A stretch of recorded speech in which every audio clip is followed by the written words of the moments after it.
Deputy commissioner Hyderabad زین العابدین Memon dengue سے بچاؤ اور کنٹرول کی سرگرمیوں کی بھرپور نگرانی جاری رکھے ہوئے ہیں۔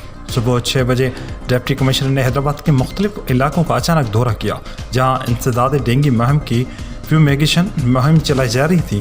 انہوں نے فیلڈ ٹیموں کی کوشش کو سراہا اور تمام ہائی رسک علاقوں میں مکمل کوریج اور صبح سویرے فیومیگیشن آپریشنز کو یقینی بنانے پر زور دیا۔